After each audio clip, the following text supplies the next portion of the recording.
اب اس موقع پر انہوں نے نئی ووٹر فہرستوں کے تحت جموں اور ویلی کی اعداد و شمار بھی شیئر کیے، اور نئے اعداد و شمار کے مطابق صاحبو یہ میں آپ کے سامنے رکھتا ہوں، پرانے بھی رکھ دیتا ہوں اور نئے بھی رکھ دیتا ہوں، اور اس سے آپ کو پتہ چلے گا کہ ہماری آزاد کشمیر کی جو ہے وہ آبادی کتنی ہے۔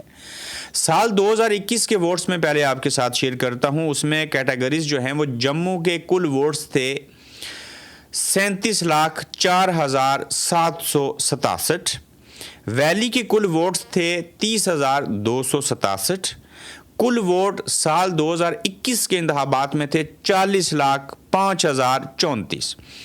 اب صاحبو سال 2026 میں کل ووٹس جو ہیں وہ یہ ہیں، جموں کے کل ووٹس 40,04,948، ویلی کے کل ووٹس ہیں 33,597، کل ووٹ سال 2026 میں ہیں 43,08,545، جو کہ پہلے تھے 40,05,034 ووٹ۔ اچھا، اس سال جو اضافہ ہوا ہے کل اضافی ووٹس میں وہ ہے 33,511 ووٹوں کا اضافہ۔ تو اب یہ باتیں آپ کو سمجھ آ گئیں۔ اب جو انتخابات ہیں اس کے شیڈیول کا اعلان یقیناً 4 جون سے پہلے 45 دن پہلے ہو جائے گا۔ ریاست کے اندر کیا چل رہا ہے؟ اب دیکھیے کہ پیپلز پارٹی کی حکومت ہے، اب اے پی ایس ہوگی، جوائنٹ عوامی ایکشن کمیٹی، اور ان کے مذاکرات ہوئے۔ میں سب سے پہلے مذاکرات کے حوالے سے بات کر لیتا ہوں۔ دیکھیے، حکومت نے جو باتیں طے کی تھی جوائنٹ عوامی ایکشن کمیٹی کے ساتھ، اس کے اوپر عمل نہیں ہوا۔ صاحبو جو 12 سیٹوں کا معاملہ تھا وہ حل طلب ہے۔ جو دوبارہ مذاکرات ہیں وہ ہوں گے، لیکن اس سے پہلے آل پارٹیز کانفرنس بلائی جائے گی۔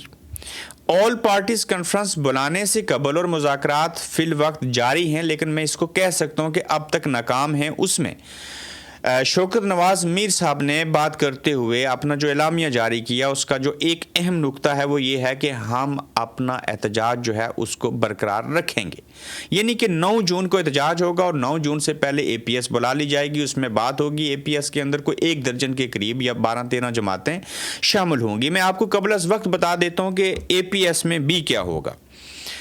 اس وقت آزاد کشمیر کے اندر سوائے ایک جماعت جو کہ سیاسی جماعت کی بات ہو رہی ہے، اس کے جو پیپلز پارٹی ہے وہ چاہ رہی ہے کہ 12 سیٹیں ختم ہو جائیں۔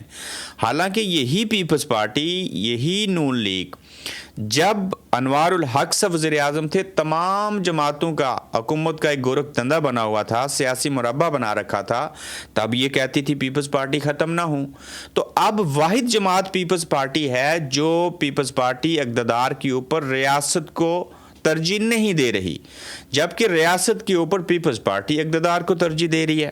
تو جب اے پی ایس ہوگی تو اس میں بھی بیشتر جماعتیں یہ کہیں گی کہ مہاجرین کی 12 سیٹیں ختم نہ ہوں، کم ہو جائیں، یا ان کو کسی اور طریقے سے ڈیل کیا جائے، یا سمبولیکلی یہ رکھی جائیں، ان کو بجٹ یہاں سے نہ ملے، وفاق سے ملے، یہ کم کر دیں، 12 میں سے 8 ہو جائیں، یا یہ ووٹ دینے کے مجاز نہ ہوں آزاد کشمیر کے وزیر اعظم کے انتخاب میں یا صدر میں۔ تو یہ تو چیزیں زیر بحث ہیں۔ لیکن دوسری جانب جو ہے وہ ہم لوگ، میں یہاں پہ ایک نقطہ ایڈ کر دوں کہ بعض لوگوں کا یہ ماننا ہے کہ وہ چاہتے ہیں کہ وہ پورے کشمیر کی بات نہ کریں، ریاست کی۔ یہ جو ہمارے پاس خطہ ہے اس کو کسی 1974 کے ایکٹ کے تحت بس اس کو ٹریٹ کیا جائے، مل جائے، بے شمار ہے، چھوڑیں مہاجرین کی 12 سیٹوں کو۔ واپس آتا ہوں کہ جب یہ اے پی ایس ہوگی تو اس میں بھی یہی بیشتر فیصلہ ہوگا، سوائے پیپلز پارٹی کو چھوڑ کے جوائنٹ عوامی ایکشن کمیٹی کا تو موقف ہے یہ ختم ہوں کہ 12 سیٹیں ختم ہونی چاہیے۔ صاحبو اب یہ ایسے عمل کیوں ہوگا؟ پیپلز پارٹی کیوں اقتدار کو ریاست کے اوپر ترجیح دے رہی ہے؟ یہ میں اس لیے کہہ رہا ہوں کہ پیپلز پارٹی چاہتی ہے کہ اگر 12 سیٹیں ختم ہو جائیں، وہ اس انتخابات 2026 میں شامل نہ ہوں، تو ایسی صورتحال کے پیش نظر کیا ہوگا جی؟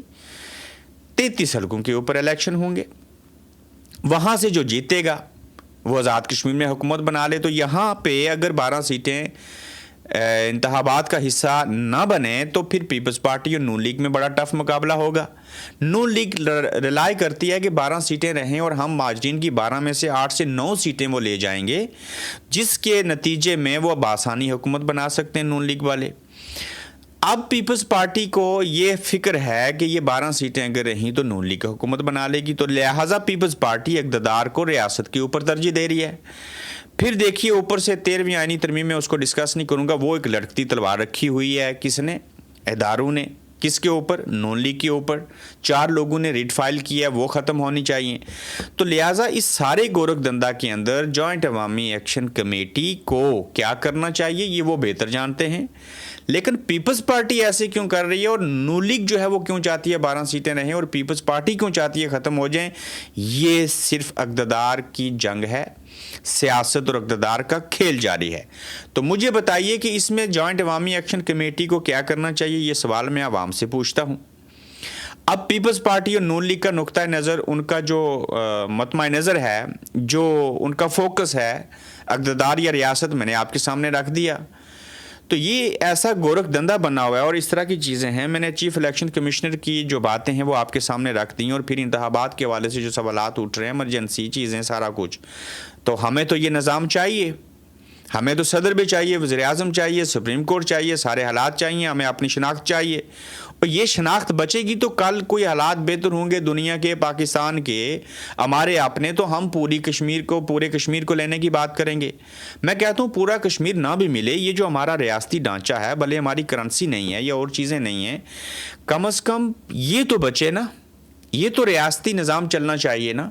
تو مجھے ذاتی طور پہ بطور صحافی یا بطور کشمیر النسل ہوتے ہوئے یہ فکر ہے کہ یہ نظام کہیں لپیٹا نہ جائے. اگر یہ نظام لپیٹا گیا تو میں یہ جو صورتحال آپ کے سامنے رکھ رہا ہوں، اس میں ذمہ دار کون ہوگا، اس بات کا تعین آپ لوگ خود کیجئے. تاہم اب بھی وقت ہے کہ کچھ چیزوں کے اوپر لے دے کے بات کر کے، اپنے فائدے کی نہیں، اپنی انا کی نہیں، اپنے اقتدار کی نہیں، ضد کی نہیں، بلکہ ریاست کے، عوام کے اور ریاست کے فائدے میں کئی جگہوں کے اوپر سر جھکانا پڑتا ہے، نظام کو آگے لے کے جانا پڑتا ہے. تو لہٰذا جوائنٹ عوامی ایکشن کمیٹی اس بات کو بھی مد نظر رکھے کہ کل الیکشن نہیں ہوتے تو الیکشن کروانے کے لیے بھی 9 جون کی طرح کا احتجاج ہونا چاہیے. چونکہ یہ نظام رہے گا تو ہم ٹھیک رہیں گے، بسر اور دیگر بلوچستان، کوئٹہ کے لوگوں کی طرح آپ کو ٹریٹ کیا جائے گا. اب میں آ جاتا ہوں اس چیز کے اوپر صاحبو، گلگت بلتستان اور آزاد کشمیر میں تحریک انصاف کے حوالے سے اور انتخابات کے حوالے سے فرق کیا ہے؟ دیکھیے، گلگت بلتستان کو پہلے سے صوبائی طرز حکومت کے اوپر ڈیل کیا جا رہا ہے، جبکہ وہ ہے ریاست جموں کشمیر کا حصہ، وہ کشمیر کی اکائیوں میں سے ایک اکائی ہے. آزاد کشمیر کو صوبہ بنانے کی بات کی جا رہی ہے. اب جب KPK کا الیکشن پاکستان کا وفاقی الیکشن چوری ہوا، اب گلگت بلتستان کا الیکشن چوری ہونے جا رہا ہے. وہ لوگ وہاں پہ بول رہے ہیں انتخابی نشان چھن گیا، پارٹی رجسٹر نہیں، آزاد امیدوار لوگ لڑیں گے. تو یہی عمل تو آزاد کشمیر میں بھی تحریک انصاف کے ساتھ ہوا. اب آپ سوچیں گے میں ایک جماعت کی بات کروں، لیکن یہ ایک جماعت جو ہے یہ بھی تو کشمیر کے اندر ہے، اس کے ساتھ بھی تو کشمیری سیاستدان ہیں، اس کو بھی تو کشمیری ووٹ دیں گے. ہے تو پیپلز پارٹی بھی وفاق کی جماعت اور آزاد کشمیر میں بھی ہے، ایسے PTI بھی ہے، نون لیگ بھی ہے. تو کہنے کی بات یہ ہے کہ جب گلگت بلتستان کے لوگ ریئیکٹ کرتے ہیں تو آزاد کشمیر کے اندر جب پاکستان تحریک انصاف کو رجسٹر نہیں کیا گیا، اس کی وجہ کیا تھی؟ اور جب رجسٹر نہیں ہوئے تو انہوں نے ریئیکٹ کیوں نہیں کیا؟ یہ سوال ہے نا. اب دیکھیے، تحریک انصاف کے ساتھ آزاد کشمیر میں چیف الیکشن کمشنر نے یا الیکشن کمیشن نے اس لیے رجسٹر نہیں کیا. ایک کوئی راجہ منصور صاحب ہیں، وہ سیکرٹری جنرل تھے جماعت کے، ان کے پاس اکاؤنٹ کے اعداد و شمار تھے، کوئی 33 کروڑ یا کتنے کروڑ کی رقم ہے. وہ الیکشن کمیشن نے پوچھا، صحیح سوال پوچھا، بتائیے گوشوارے جمع کروائیے، وہ رقم آپ نے کہاں پہ خرچ کی؟ نہیں کروا سکے. اب قیوم نیازی صاحب نے اور دیگر لوگوں نے، سابق وزیر اعظم نے پارٹی کو رجسٹر کروانے کے لیے نئی اونرشپ، نئے طور پہ پارٹی رجسٹر کروائی، جیسے کہ تمام پارٹیوں کو ایسے کیا گیا تھا. تمام پارٹیاں ختم ہو گئی تھیں، پیپلز پارٹی، نون لیگ، انہوں نے اپنے اکاؤنٹس کی ڈیٹیلز جمع کروائیں، پارٹی کو دوبارہ رجسٹر کیا اور وہ ہو گئیں. لیکن تحریک انصاف کیوں نہ ہوئی؟ ہم یہ ساری باتیں تو اسٹیبلشمنٹ کے کھاتے میں بھی تو نہیں ڈال سکتے نا. وہ اس لیے نہیں ہوئی کہ قیوم نیازی صاحب اور راجہ منصور صاحب ایک پیج پہ نہیں تھے. انہوں نے کیا کیا کہ پرانے اکاؤنٹس کی ڈیٹیل ساتھ لگا دیں، پارٹی نئے نام سے رجسٹر کروانے کی کوشش کی اور اس کے اندر تضاد تھا. اب راجہ منصور جو ہیں اور جو قیوم نیازی صاحب ہیں وہ ایک پیج پہ نہیں ہیں، ان کے اندر دھڑے بندی ہے. تو ان کے آپس کے اختلافات اور نالائکی کی وجہ سے پاکستان تحریک انصاف آزاد کشمیر میں رجسٹرڈ ہی نہ ہو سکی. الیکشن گلگت بلتستان کے اندر جب چوری ہوگا تو اگر یہ پارٹی رجسٹرڈ ہونے کے اوپر یہ عمل نہیں کر سکے تو باقی کیا ری ایکشن کریں گے؟ تو لہٰذا جہاں پہ جوائنٹ عوامی ایکشن کمیٹی کا احتجاج ہے، 12 سیٹوں کا معاملہ ہے، اقتدار کی رساکشی ہے، جہاں پہ پارٹیاں رجسٹرڈ نہیں ہو رہی، آگے الیکشن ہوں گے، سوالات اٹھ رہے ہیں، تو اس سارے عمل میں، اس سارے گورکھ دندا میں کشمیری کہاں جائیں گے؟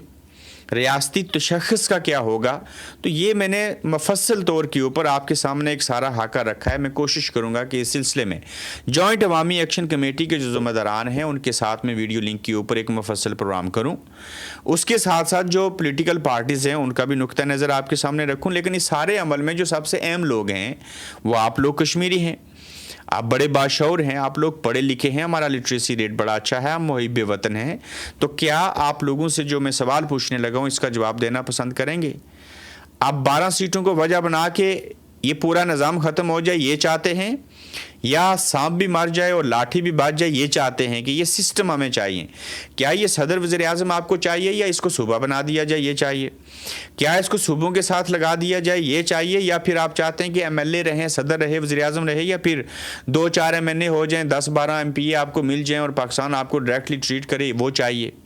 ہم تو وہ لوگ ہیں جو اپنا ایئرپورٹ چاہتے ہیں، ہم تو وہ لوگ ہیں جو کل مستقبل میں یہ بھی کہہ سکتے ہیں کہ یہ پورا ریاستی نظام ہے، ساری چیزیں ہیں، ہمیں اپنی کرنسی چلانے کی اجازت دو، ہمیں ہیرے جوہرات جو روبی کے پتھر ہیں وہ بیچنے کی اجازت دو، ہمیں یہاں جو ہے وہ کاروبار اور باقی صنعتیں لگانے کی کھلی اجازت ہونی چاہیے، ٹورسٹ جو ہے وہ اس کو آگے پروموٹ کرنا چاہیے، ہم اپنے پاؤں کے اوپر خود کھڑا ہو سکتے ہیں، جبکہ 13ویں آئینی ترمیم کے تحت ہم نے جو مالی اختیارات اور ساری چیزیں خود سے لی تھیں ان کو بھی واپس لیا جا رہا ہے۔